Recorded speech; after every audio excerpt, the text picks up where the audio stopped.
What is up, everybody? Welcome to another episode of the AI Marketing Navigator. This is your daily compass in the ever-evolving world of AI marketing. Okay, navigators, we are back today with another short but special edition of the Daily Digest. It is an all Apple episode today. Shout out to the Rundown AI newsletter for covering these two updates that we're going to talk about, and check out the links in the show notes for more information. So, like I said, today we have two big updates in the world of Apple Intelligence, the other AI, and I wanted to cover them in today's episode. The first one that we'll be diving into is, wait for it, Vision.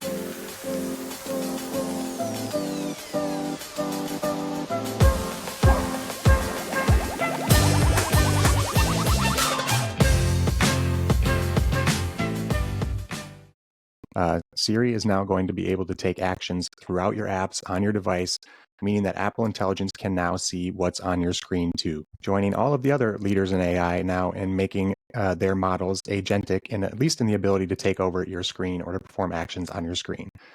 So developers can now tap into Apple Intelligence's first screen interaction and screen content interaction via the App Intents API. And this is, again, it's going to enable Siri to access the contents of your device, take actions on it. If you've seen the last few episodes, you know that we're seeing a kind of a remarkable convergence of all the big players in AI coming together on vision. They're definitely trading blows back and forth. Whenever one company announces their work in an area, the other companies are usually sure to follow relatively quickly. And in this case, that trend happens to be vision, which practically basically means being able to see what's on a given user's screen and take action on it at this point. We have Anthropic, who have recently unveiled API access to computer use within the upgraded Claude 3.5 Sonnet model. We talked about how Microsoft is rolling out Copilot Vision, which is going to enable their AI hub to understand what users are looking at on their screen. And now here we have Apple allowing developers to, quote unquote, expose their apps to Siri. So with the integration of these App Intents API into new devices with the updated iOS version, you're going to be able to talk to your phone, talk to Siri, and Siri will be able to perform actions within these apps as long as they're enabling that interaction through these APIs, really giving Siri some agentic-like capabilities. And probably the first truly impressive thing I think Apple Intelligence has at least been rumored to involve. Again, we've kind of been left disappointed by Apple so far as Apple Intelligence rollouts in the early days. So I think some agentic Siri capabilities would be a good boost to their market position. If you or your team work in app development, or you're in the marketing department for a app, you now have to optimize your apps for voice and AI interaction for sure. If you're on the Apple environment, then you need to do that using App Intent. So definitely check out the App Intents API. In general, for marketers, this is just another step in the trend of more contextual, more predictive, more natural digital experiences for your prospects, for your customers. It's definitely time to start thinking about how you and your brand can optimize to provide information to your customers, prospects, or leads in a completely human and natural way. Make sure whatever AI agents need to have access to your website in the future can do so, and that they are able to spit out information in a way that's going to positively highlight your brand and your offering, especially compared to your competitors. And this is just another shift in human-computer interaction. And I really think the next generation of users would kind of scoff at watching us click around awkwardly on our devices, opening up multiple apps, copying and pasting things, struggling to accomplish tasks on our phones, when in the future, you're just going to be able to ask Siri to do it in a sentence or less. And speaking of human-computer interaction and how the next generation is going to interact with their technology, the next bit of Apple news that I wanted to talk about today is the fact that Apple is now hopping into the wearable smart glasses race.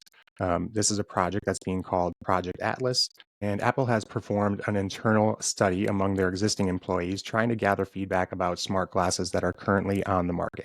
So technology like Meta's Ray-Ban wearables, or their current Project Orion, or the spectacles from Snap.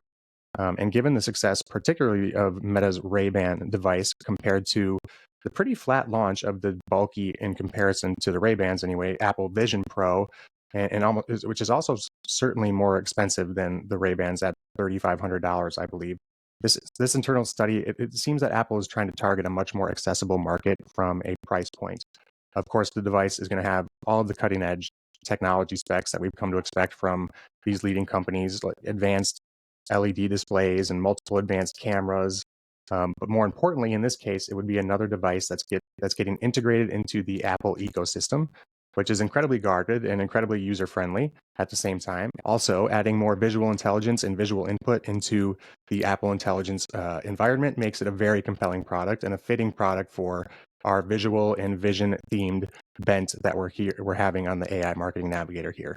Definitely calls back to some of the marketing futurism episodes that we've done about what happens when wearable technology gets to a point, along with mixed reality, that some pretty intense sci-fi marketing strategies become possible, at least in theory. So definitely check out the marketing futures episodes for more on marketing strategies for the future era of wearable technology and mixed reality for sure.